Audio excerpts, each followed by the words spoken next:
मुख्यमंत्री एकनाथ शिंदे यांच्या शिवसेनेने लोकसभेसाठी पहिली उमेदवारी यादी जाहीर केली आहे।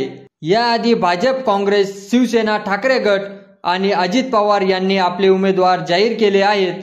त्यानंतर आता एकनाथ शिंदे यांनी आपले उमेदवार मैदानात उतरलेले आहेत।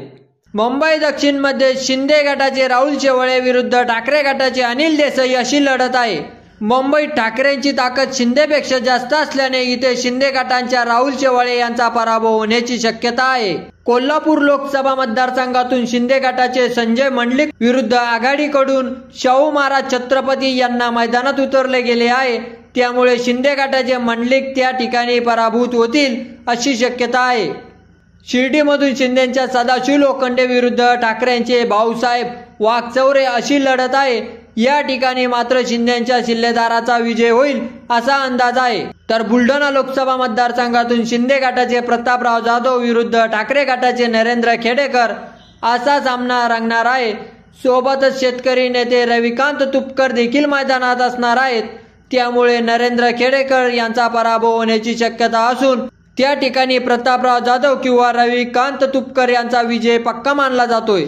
हिंगोली लोकसभा मतदारसंघातून भारतीय जनता पार्टीच्या दबावापोटी शिंदे गटाकडून जाहीर करण्यात आलेली हेमंत पाटील यांची उमेदवारी मागे घेण्याची नामुष्की शिंदे यांच्यावर आली असून आता हेमंत पाटील यांच्या जागी आता शिंदेकडून बाबुराव कदम कोळीकर यांना तिकीट दिलं गेलं आहे। त्यांची लढत ठाकरे गटांच्या नागेश पाटील आष्टीकर यांच्यासोबत होण्याची शक्यता आहे।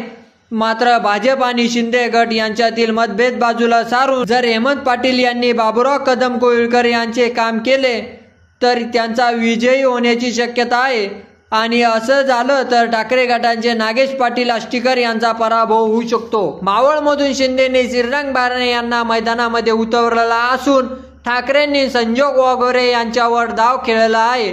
या ठिकाणी श्रीरंग बारणे यांची ताकद जास्त असलेल्या कारणास्तव जर भावनिक लाट ठाकरेंच्या बाजूने दिसली नाही तर त्या ठिकाणी श्रीरंग बारणे यांचा विजय होण्याची शक्यता वर्तवली जात आहे। तर रामटेक लोकसभा मतदारसंघात श्यामकुमार बर व राजू पारवे यांच्यामध्ये लढत होणार आहे।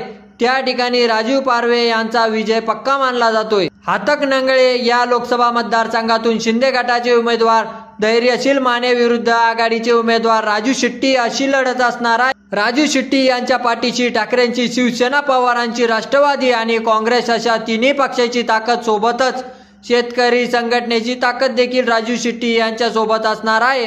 त्यामुळे धैर्यशील मानेंना कोणत्याही परिस्थितीमध्ये धूळ चारायची असा मानस ठाकरे यांच्या सोबत आघाडीचा असणार आहे। त्यामुळे या ठिकाणी शेतकरी नेते राजू शेट्टी यांचा विजय होण्याची शक्यता असून शिंदेच्या धैर्यशील माने यांचा पराभव होऊ शकतो। कल्याणमधून अखेर युतीतील जागा वाटपाचा तिढा सुटलेला असून त्या ठिकाणी एकनाथ शिंदे यांचे सुपुत्र डॉक्टर शशिकांत शिंदे यांच्या नावाची घोषणा काल परवा देवेंद्र फडणवीस यांनी केली। त्यामुळे श्रीकांत शिंदे यांचा सामना ठाकरे गटाच्या वैशाली दरेकर यांच्या सोबत होणार आहे।